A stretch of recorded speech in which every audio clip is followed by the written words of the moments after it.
Welcome to this episode of Hear It From a Huskie. I'm Dr. Laurie Fiorenza, and today I am joined by Meredith McGuire, the OPRF Choir Director. Welcome, Meredith. Hello. Thank you so much for joining me today. So can you talk to me a little bit about what inspired you to become a high school choir director? So when I was a student, I'm an alumni of OPRF. I graduated in 96. When I was a junior, there was a piece of music that I absolutely loved. And so I went to my high school choir director and I said, is there any way that I could teach this song to the other kids in the class? And would you let me conduct it? And he said, yes.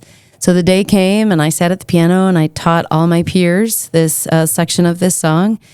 And then we'd finished it and I got up from behind the piano and I stood in front of the choirs and I said, all right, let's put it together. And as I stood there conducting them and they sang back to me what I had just taught them, that was the moment that I thought, this is what I'm going to do the rest of my life. So now, of course, the crazy part is that then 9 years ago, the job here opened up. And so now I'm doing the thing that I said I was going to do in the spot that I said I was going to do it in. So it's very special. That is very, very special. So how do you think that fine arts benefits students, musically and personally? So I think engaging in the arts requires the use of a different side of the brain than other subjects. And I think when students are doing, like STEM and the arts, I think that they become very well-rounded individuals. I think that they become versatile. Specifically to choir, singing in front of people is difficult because it's you in the raw. You can't hide behind an instrument. And so we are teaching students how to manage performance anxiety. We're teaching students how to collaborate and work with others. We're teaching students how to be a part of something that's larger than themselves. And specific to music, we as teachers are so lucky to have many of these kids for 4 years of high school. So we know them, we watch them grow. And hopefully students in our programs develop a sense of community. Something I remind my students a lot about is, you're all so different. You all come from just different lived experiences. You have different tastes. You have different likes and loves. But the fact is that you all have one major thing in common, and that is that you love music. You love to sing. Music brings people together. So it does. I love music. I can't sing, but I do love it. But you just mentioned that, the choir is very diverse and students have diverse backgrounds and diverse interests. So how do you approach creating an inclusive choir program that welcomes different skill levels, music tastes, while still keeping that cohesive and harmonious musical group? Yeah, so first and foremost, all of the groups that I run, both curricular and extracurricular, are what I call a no-cut sport. So if you want to be in vocal jazz, you're in. And obviously, if you want to sing in choir, you're in. So there's that. And it's funny because a lot of times if I'm talking to kids about joining choir and I say, you should join choir. And they're like, I can't sing. I'm like, yeah, but take my class. I can help you with that. We can get you there. So yeah, everyone is talented, right? We're just at these different levels of development in our talent. And what really helps is to get these kids singing every day because they're using their instrument, right? And they're going to get better.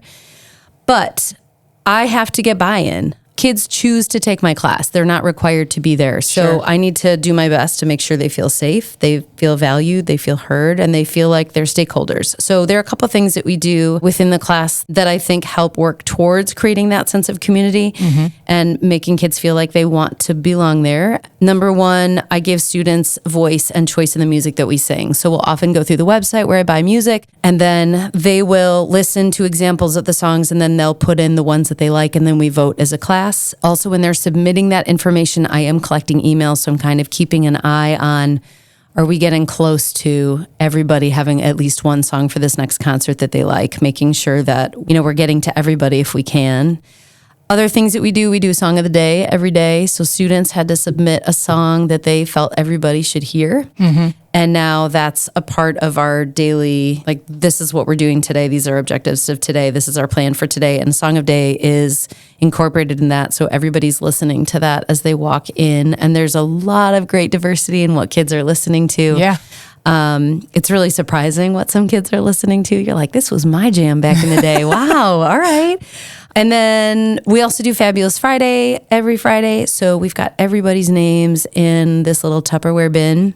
On Fridays, kids come in, they have to take 2 index cards And then their job is I pull 2 names out of the hat and they've got to write what makes that kid great. They can go in depth if they're friends with them. They can just, say, hey, I think you have a great voice. I love being in a section with you. And then those kids take those cards with them. And we do it every year and we get through everybody. So, wow. But also pushing them to be better and to be a strong ensemble. Wow. A little bit different now is the idea of bringing technology and the arts together. So we know that both are evolving, as you mentioned, like some music is going back to what it was, 10, 15 years ago. So we're seeing things evolve. How do you integrate technology and innovative teaching methods into your choir program to keep it engaging and really relevant for our students today? So it's funny. I've had several people come to observe from colleges or wherever. And oftentimes I hear you use so much technology in your class. And I remember the first time someone said that to me, I was like, what? What do you mean? What are you talking about? But it's just now become such an integrated part of how I teach. I don't even realize I'm doing it. So specifically, I have a Clavinova keyboard that I use every single day. And as I'm teaching, I'm recording parts into different tracks. And then I can turn those tracks off. I can put parts together. The kids don't even know that I'm recording because I'm doing it while I'm teaching. And then I can take all those tracks out of the keyboard. I can bring them into Logic, which is music editing software. And then I can create practice tracks, upload them to the Google Classroom. It takes like 2 seconds to do it. So yeah, and then there's other technology. I haven't been using it so much this year. Smart Music is a program that actually will test students. They can sing into it and the program will tell them if they're singing correctly or incorrectly. Like it's almost like Guitar Hero, where it will mark them if they're wrong, mark them if they're right. That's interesting. Yeah. And then, of course, we use Soundtrap. A lot of our students still use Soundtrap from when we used it all the time during the pandemic. Kids will use it for their a cappella groups. They're able to edit. I was actually just using it today because one of the jazz band audition tunes is in the wrong key, so I had to fix it, change it, and then I had to slow down practice tracks for other kids because it moves too fast for them. So there's a lot of technology, but it's funny when people ask me about it because it's so ingrained in a part of what I do, I don't even realize that I'm using technology. Gosh. So talk about a memorable moment from your time with this program. So when we're doing music, some choral music is just surface level choral music. I've chosen it for whatever reason. But then there's other choral music that I'm picking because I want students to understand something deeper. So for example, we do spirituals every spring, and I use spirituals to not only talk about spirituals were born out of slavery, but the message and the symbolism within spirituals is still relevant to today. So we often in class will talk about the history of racism and how this message still continues. And like the civil rights movement, which is also known as the nonviolent movement of America, was a singing movement, right? Music was this integral part of this movement. So just with that history in mind, that there is music that we try to dig into. We got an invitation to sing at Ravinia, which if you're not familiar with Ravinia is this really well-known concert venue in the north suburbs. Okay. There was a group coming to perform there by the name of Conspirare, and their director composed this piece called Considering Matthew Shepard. And we were invited to be a part of a flash mob during one of the movements in this larger work. And so the idea was they would stand up and sing with Conspirare, and they were joined by a bunch of other high schools in the Illinois area, but it was all invitation only, and we got an invite.